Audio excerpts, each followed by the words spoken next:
Hi hello friends, welcome back to our channel. అందరూ ఎలా ఉన్నారు? బాగున్నారా?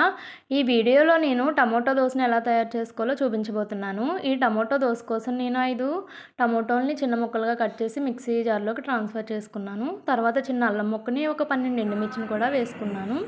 వేసుకొని మూత పెట్టుకొని మెత్తగా గ్రైండ్ చేసుకున్నాను. ఇలా వీడియోలో చూపిస్తున్నట్టు మెత్తగా గ్రైండ్ చేసుకున్న తర్వాత ఇందులోకి 3/4 గ్లాసు బొంబాయి రవ్వని అంటే కరాచీ నూకని తీసుకొని 1/4 గ్లాసు గోధుమ పిండిని కూడా తీసుకున్నాను.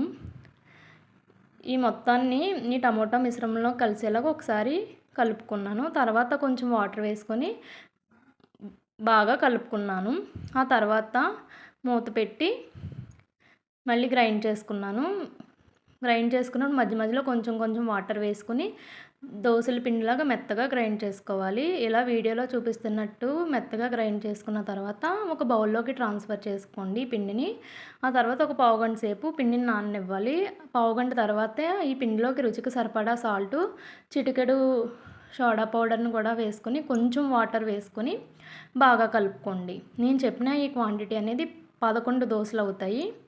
ఆ తర్వాత స్టవ్ ఆన్ చేసుకొని ఒక పాన్ పెట్టుకొని ఆయిల్ని కొంచెం వేసుకొని కొంచెం వాటర్ని స్ప్రింకిల్ చేస్తే ఆయిల్ అనేది స్ప్రెడ్ అవుతుంది. తర్వాత ఒక గరిటె దోసల పిండిని తీసుకొని ఆ పిండిని మొత్తం ఇలా పల్చగా స్ప్రెడ్ చేసుకోవాలి. తర్వాత ఈ దోస మీద కొంచెం జీలకర్రను కూడా వేసుకోండి. జీలకర్ర ఇష్టం లేకపోతే స్కిప్ చేయండి. ఆ తర్వాత దోస మీద కొంచెం ఆయిల్ని వేసుకొని ఒక సైడ్ బాగా కాలిన తర్వాత వేరే సైడ్కి టర్న్ చేసుకోండి. ఇలా వేరే సైడ్ కూడా బాగా కాలిన తర్వాత సర్వ్ చేసుకోవడమే. అంతే, ఎంతో రుచికరమైన టమోటో దోస రెడీ. ఈ టమోటో దోసలోకి ఆయిల్ అనేది చాలా తక్కువ పడుతుంది.